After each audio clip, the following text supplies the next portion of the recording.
आज के क्लास में हम प्रश्नावली 1.3 देखते हैं। प्रश्नावली 1.3 में पहली सवाल है निम्नलिखित भिन्नों को दशमलव रूप में लिखिए और बताइए कि प्रत्येक का दशमलव प्रसार किस प्रकार का है। तो इसमें फर्स्ट है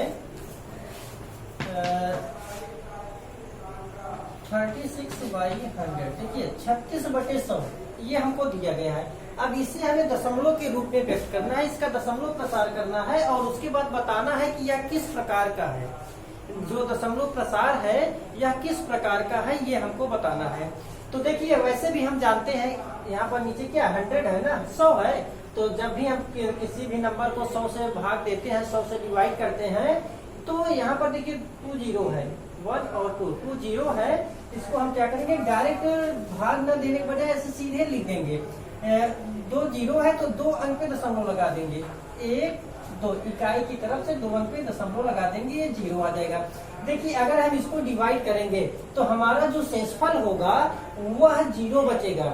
और जब शेषफल जीरो बचता है, देखिए किसी भी परिमेय संख्या को जब हम डिवाइड करते हैं, भाग देते हैं और भाग देने पर दशमलव के कुछ अंक तक भागफल आता है और उसके बाद शेषफल हमारा जीरो बच जाता है। जब शेषफल जीरो बन जाता है तो वह हमारा शांत दशमलव होता है।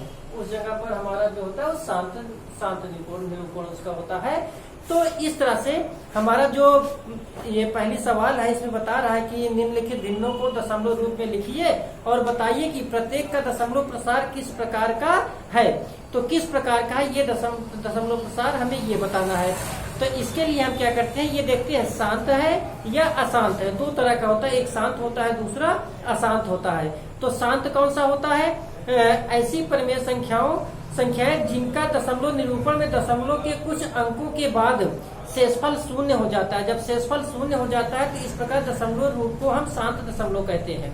और उसके बाद जब शून्य नहीं आता, मतलब भाग देने के बाद दशमलव के कुछ अंकों तक भाग देते हैं और शेषफल हमारा शून्य नहीं बचता है, तो ऐसी दशा में वह हमारा अशांत दशमलव होता है।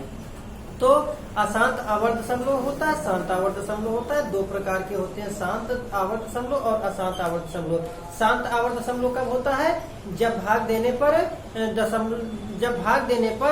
दशमलव के कुछ अंकों तक शेषफल हमारा जीरो आ जाता है, तब वह शांत आवर्त दशमलव होता है। और जब भाग देने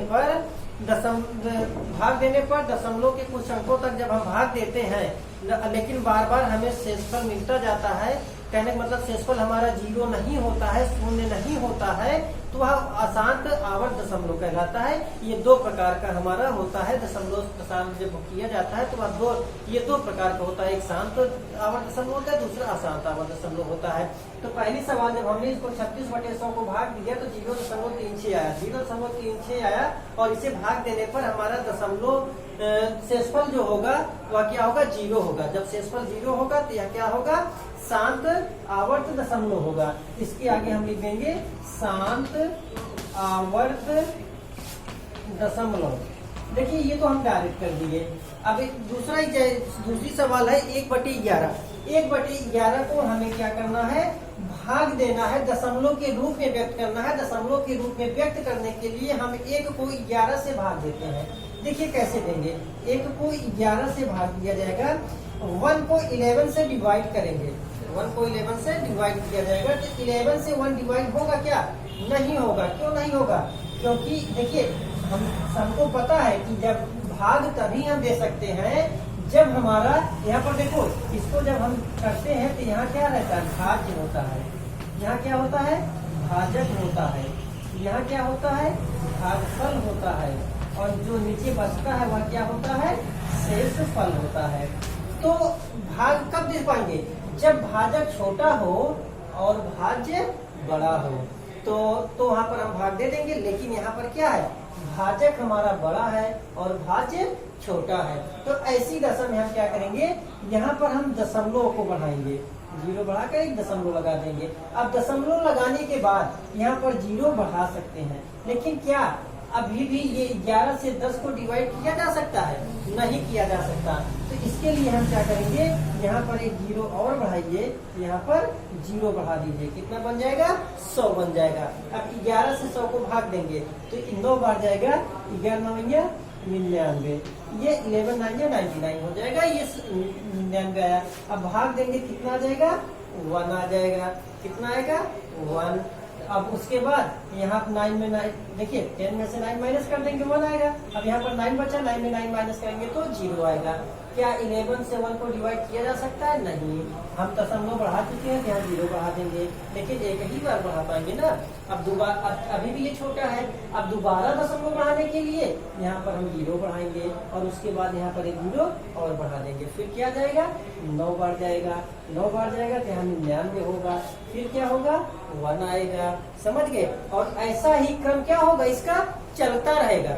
ये क्रम जो हमारा है, ये ऐसा क्रम क्या होगा? लगातार चलता रहेगा। और उसके बाद ये कभी भी जो है पूरी तरह से डिवाइड नहीं होगा, मतलब शेषफल हमारा 0 नहीं होगा, शून्य नहीं होगा। ऐसे अब इसके देखिए 1 आ गया, दशमलव लगा, ये 0 बढ़ा सकते हैं। फिर उसके बाद क्या करेंगे? फिर अभी भी छोटा है तो फिर यहाँ 0 बढ़ाएंगे, फिर यहाँ 0 बढ़ा देंगे, फिर ये 9 बार जाएगा, फिर यहाँ 99 होगा और फिर 1 बच जाएगा। ऐसा ही क्रम हमारा चलता रहेगा, कहीं रुकेगा? नहीं रुकेगा। इसका मतलब क्या होगा? ये हमारा देखिए 0.09, फिर 09, फिर 09, इसके आगे फिर 09, फिर 09, ऐसे ही 0909 क्या होगा? बढ़ता रहेगा। कहने का मतलब ये होगा कि 1/11 इक्वल हमारा होगा 0. देखिए 09 09 09, ऐसे ही बढ़ता चला डॉट डॉट डॉट आगे ही, ऐसे ही क्रम चलता रहेगा, कभी ये रुकेगा नहीं। तो देखिए इसको हम क्या लिख सकते हैं? इसको हम लिख सकते हैं 0.09 बार। समझ गए? यहाँ ऊपर एक लाइन खींचती है तो क्या पढ़ा जाएगा? 0.09 बार। इसका मतलब क्या हुआ? यह 09 बार बार रिपीट हो रहा है। समझ गए? ये बार बार क्या हो रहा है? दोहराया जा रहा है। तो इसका मतलब क्या हुआ? शेषफल तो हमारा इसमें शून्य बचा नहीं, और हमारा क्या है? 1/11 इक्वल है 0.09 बार। इसका मतलब क्या हुआ कि शेष, जब ये बार लग जाएगा, इसका मतलब ये हो जाता है कि यह जो है शेषफल 0 यहाँ पर नहीं होगा। और हम देख भी तो रहे हैं शेषफल कहीं पर 0 नहीं है। अगर शेषफल 0 नहीं है तो क्या होगा? अशांत आवर्त दशमलव होगा। समझ गए? इसके आगे क्या किया जाएगा? अशांत आवर्त दशमलव, अशांत आवर्त दशमलव हो जाएगा। अब उसके बाद एक एग्जाम्पल और ले लेते हैं, कोई मतलब एग्जाम्पल क्या, एक्सरसाइज की कोई एक सवाल और ले लेते हैं। जैसे यहाँ पर हमें दिया है 4 होल 1/8। देखिए हमें क्या दिया है? 4 सही 1/4। इसको ऐसे पढ़ेंगे 4 सही 1/4। भैया इंग्लिश मीडियम में जो है तुम लोग पढ़े होगे, क्या पढ़े हो? इसको जब पढ़ते हैं क्या पढ़ते थे? 4 होल 1/4, यही पढ़ते थे ना। लेकिन अब इसको जो है हिंदी में क्या बोलेंगे? 4 सही 1/4। समझ गए? इसको क्या करना है? दशमलव रूप में व्यक्त करना है। नहीं 4 है, लेकिन एक्सरसाइज में हमको कितना दिया है? 8 दिया है। समझ गए? 4 होल 1/8 है। इसको जो है हमें पॉइंट में कन्वर्ट करना है, मतलब दशमलव में इसे बदलना है। तो दशमलव में बदलने के लिए देखिए, क्योंकि ये हमारा क्या है? मिक्स्ड फ्रैक्शन है, मिश्र भिन्न बोलते हैं हिंदी में, मिश्र भिन्न। और इंग्लिश में टाइप्स ऑफ फ्रैक्शन में बताया गया होगा तुम्हें। ऐसा जब आता है जब होल प्लस पार्ट ना, ऐसा होल रहे और फ्रैक्शन रहे, एक साथ जब दोनों आते हैं तो हमारा क्या होता है? मिक्स्ड फ्रैक्शन बनता है। इसे हम सबसे पहले हम इम्प्रॉपर में चेंज कर देंगे। इम्प्रॉपर मतलब विषम भिन्न में इसको बदलेंगे। बदलने के लिए क्या करेंगे? 8 का गुणा 4 में करेंगे, 8 4 जा 32, 32 में 1 ऐड कर देंगे 33। ये क्या हो जाएगा? 33/8। अब इसको हम क्या करेंगे? डिवाइड करेंगे। तो डिवाइड कीजिए, 33 को 8 से डिवाइड कर देंगे। जब 8 से डिवाइड किया जाएगा तो ये कितने टाइम्स जाएगा? 4 टाइम्स जाएगा। 4 टाइम्स जाएगा तो 8 4 जा 32। पता है ना टेबल, तो 8 चौक 32। समझ गए? 8 चौक 32 होगा। तो लेकिन तुम्हें ये तो लर्न होगा ना, 8 4 जा 32, ये तो पता ही है। अब क्या करेंगे, माइनस करेंगे, तो 3 में से 2 माइनस कर देंगे, 1 आएगा। 3 माइनस कर दिए, 0 हो जाएगा। इसके बगल कोई डिजिट तो है नहीं, तो हम क्या करेंगे, क्रॉस कर देंगे। अब देखिए 8 से 1 डिवाइड होगा क्या, नहीं होगा। तो भाई 8 से 1 विभाजित है, भाग दिया जा सकता है, नहीं दिया जा सकता। हमने अभी बताया ना कि ये बड़ा है और ये छोटा है, तो हम भाग नहीं दे सकते। इसके लिए क्या करेंगे, यहाँ पर पॉइंट बढ़ाएंगे। जब यहाँ पॉइंट बढ़ा दिया जाएगा तो यहाँ पर 0 बढ़ा दिया जाएगा, समझ गए। अब यहाँ बन गया 10, 8 से 10 को भाग दिया जा सकता है ना, तो कितनी टाइम्स, 1 टाइम भाई 8 1 जा 8, समझ गए। तो यहाँ पर आ जाएगा कितना, 8। 10 में से 8 माइनस करेंगे, कितना आएगा, 2 आ जाएगा। 2 आ गया। अभी देखिए हम पॉइंट लगा चुके हैं ना, दशमलव को बढ़ाया जा सका है, तो हम यहाँ क्या करेंगे, यहाँ पर 0 बढ़ा देंगे। अब 8 का पहाड़ा पढ़ेंगे, 20 आना चाहिए। वैसे 8 1 जा 8, 8 2 जा 16 तुम्हारी भाषा में। अब हिंदी में जब बोलेंगे तो 8 एकम 8, 8 दूना 16। तो यहाँ पर क्या किया जाएगा, 2 टाइम्स जाएगा, 2 बार। तो यहाँ पर क्या लिखेंगे, 16। अब 10 में से 6 घटा देंगे, 4 आ जाएगा। और 1 में 1 घटाएंगे, 0 आएगा। पॉइंट लगा ही है, 0 हम बढ़ा सकते हैं, समझ गए। अब 8 से भाग देंगे, 8 पंचे 40, ये कट गया। शेषफल हमारा कितना आएगा, 0 आएगा, समझ गए। तो देखिए हम 4 होल 1/8 को जब दशमलव प्रसार इसका हम किए, 4 से 1/8 का दशमलव प्रसार किया गया, तो हमें क्या प्राप्त हुआ। देखिए नीचे जगह नहीं है, यहाँ पर लिख दे रहे हैं, समझ गए, नीचे ही लिखा जाएगा। तो 4 से 1/8 को जब हम दशमलव में बदले, क्या आया, 4.125 ये आ गया। और यहाँ पर शेषफल कितना हमारा है, 0 है। शेषफल 0 आ गया ना, तो यह क्या होगा, शांत आवर्त दशमलव होगा। शेषफल जब 0 बच जाएगा तो शांत आवर्त दशमलव होगा। और उसके बाद अगर शेषफल नहीं बच रहा है तो क्या होगा, अशांत आवर्त दशमलव होगा। आई बात समझ में। यहाँ पर शेषफल 0 बचा है, इसलिए यह क्या होगा, शांत आवर्त दशमलव। कोई दिक्कत भैया, किसी को कोई दिक्कत नहीं। आगे देखते, देखिए ये ऐसा था। ऐसे ही इसमें और भी हैं, जैसे 3/13, 2/11, 329/400। तो इस तरह से जो है ऐसे ही सभी को डिवाइड कीजिए और पता कीजिए कौन सा है शांत है, कौन सा अशांत है, उसका दशमलव प्रसार क्या है। तो इसकी अभी हम 3 सवाल बता चुके हैं। तो इस तरह से कर लीजिएगा, आगे की सवालें कर लीजिएगा। स्क्रीनशॉट लेना चाहे तो ले सकते हैं। अब उसके बाद सेकंड देखते हैं, सवाल नंबर सेकंड। सेकंड में क्या है, आप जानते हैं। देखिए इसमें दिया है कि आप जानते हैं, क्या जानते हैं। अभी देखिए 1/7 दिया, उसमें 1/7 इक्वल 0.1422857। ये हमको दिया है 1/7 इक्वल 0.142857 बार। देखो भैया, 1 को 7 से जब भाग दिया गया, 7 से विभाजित किया गया, तो क्या है, 0.142857 बार। 1 4 2 8 5 7 बार ये हुआ। अब देखिए ये इसके ऊपर बार लगा है ना, इसका मतलब ये हुआ जब हम 1 को 7 से भाग देंगे तो 1 यहाँ तक डिवाइड होगा, उसके बाद फिर से यही शुरू हो जाएगा। 1 4 2 8 5 7, जब फिर 7 तक जाएगा, फिर उसके बाद डिवाइड करेंगे, फिर 1422857। बार बार यही क्या हो रहा है, रिपीट हो रहा है, ये बार बार दोहराया जा रहा है। इसका मतलब ये, इससे ये प्रूव होता है कि क्या है हमारा अशांत आवर्त दशमलव है। तो अशांत आवर्त दशमलव है। अब उसके बाद जो है क्या किया जाएगा, कह रहा है कि अगर 1/7 बराबर इतना दिया गया है तो बिना भाग दिए, भाग मत दीजिए, कह रहा है ना कि लंबा भाग दिए बिना, क्या आप यह बता सकते हैं कि 2/7, 3/7, 4/7, 5/7, 6/7 के दशमलव प्रसार क्या है? यदि हाँ तो कैसे? तो भैया हम इसको बता सकते हैं, समझ गए ना। क्या 1/7 का मान अगर इतना है तो 2/7, 3/7, 4/7, 5/7, 6/7, ऐसे ही जितना बटे 7 होगा सबका मान हम बिना भाग दिए, लंबा भाग दिए बता सकते हैं। कह रहा कैसे, तो कैसे हम बताते हैं कैसे।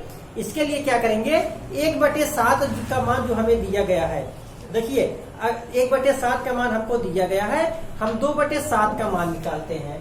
1/7 का मान ये है, तो 2/7 का मान निकालेंगे। 2/7 को अगर देखा जाए भैया, देखिए 2/7 का मतलब हुआ 2/7 या 2/7, तुम्हारी भाषा में 2/7 या 2/7, समझ गए। इसको हम क्या बोलते हैं, 2/7। अब इसे हम अगर लिखना चाहें, इसको ऐसे लिखा जा सकता है, 2 गुणे 1/7, 2 इंटू 1/7, 2 गुणे 1/7। इस रूप में इसको हम लिख सकते हैं। कैसे कैसे देखिए, अब इसका अगर हम देखें तो ये हमारा क्या है, ये न्यूमरेटर में है, मतलब अंश में है, तो हमें पता है अंश का अंश में मल्टीप्लाई किया जाता है। न्यूमरेटर को न्यूमरेटर में मल्टीप्लाई करते हैं और डिनोमिनेटर का डिनोमिनेटर में मल्टीप्लाई किया जाता है। तो अंश का अंश में मल्टीप्लाई कर देंगे, गुणा कर देंगे, 2 का 1 में गुणा होगा, 2 का नाम 2, और नीचे क्या बचेगा 7, 2/7। इस रूप का लिख सकते हैं। और देखिए 2 गुणे 1/7, 1/7 का मान कितना हमें दिया है, इतना दिया गया है, 0.14285 बार ये दिया गया है, दिया गया है। अब क्या करेंगे, 2 का गुणा इसमें कर देंगे। जब 2 का गुणा करेंगे तो देखिए 2 का गुणा 7 में करेंगे, 2 7 14, 2 5 10 1 11, 2 8 16, 16 1 17, 2 दूना 4 1 5, 2 4 8, 2 करना 2.0, और इसके ऊपर क्या करेंगे, बार लगा देंगे। समझ गए, 2 से गुणा कर दीजिए, 2 7 जा 14, 2 5 जा 10, 10 1 11, 2 8 जा 16, 16 1 17, 2 2 जा 4 1 5, 2 4 जा 8, 2 1 जा 2, इतना आया। देखिए हमने क्या किया, 2 इंटू 1/7, 1/7 की वैल्यू हमारे पास 0.14287 बार है। अब इसी में हम क्या किए, 2 से मल्टीप्लाई कर दिए, इतना आ गया। ये हमारा किसका वैल्यू आ गया, 2/7 की वैल्यू आ गया। अब इसी तरह अगर हमको 3/7 का मान निकालना है, 3/7 का मान निकालना है, तो हम 3/7 को क्या लिख सकते हैं, इसको हम लिख सकते हैं 3 गुणे 1/7, 3 इंटू 1/7, ये लिख सकते हैं। और उसके बाद क्या होगा, 3 इंटू 1/7 की वैल्यू हमको पता है, क्या पता है, ये है 0.14285 ये होता है। अब ये बार है, बार लगा दिए। ये 1/7 का मान हमको दिया था, उसको 1/7 का मान हम यहाँ पर रखे, और 3 इंटू 1/7, 1/7 की मान का मान हमारा ये है, तो 1/7 की जगह इसको रख दिए। अब क्या करेंगे भाई, इंटू का साइन है ना, तो हम क्या करेंगे, गुणा कर देंगे, मल्टीप्लाई कर देंगे। तो 3 का गुणा 7 में करेंगे, 3 7 21, 2 कैरी 2, और देखिए 3 से 1 जा 21, कैरी 2 हुआ, 3 5 जा 15, 15 में 2 ऐड करेंगे तो 17, कैरी 1, 3 8 जा 24, 24 में 1 ऐड कर देंगे तो 25, 3 2 जा 6, 6 में 2 ऐड करेंगे तो 8, 3 4 जा 12, 12 में 3 1 जा 3, 3 1 4.0, ये क्या हो जाएगा, बार हो जाएगा 0.42857 तो 3/7 का मान जो आएगा वह क्या आएगा, 0.42857 आएगा। इसी तरह हम जो है, हमको 4/7, 5/7, 6/7 के मान निकालने हैं, और इसी तरह हम सबके मान निकाल सकते हैं। तो ठीक है, इसके आगे जो है करिएगा, सॉल्व कर लीजिए। किसका मान निकालना है, देखिए 2/7, 3/7, इसके बाद हमको 4/7, 5/7 और 6/7 का मान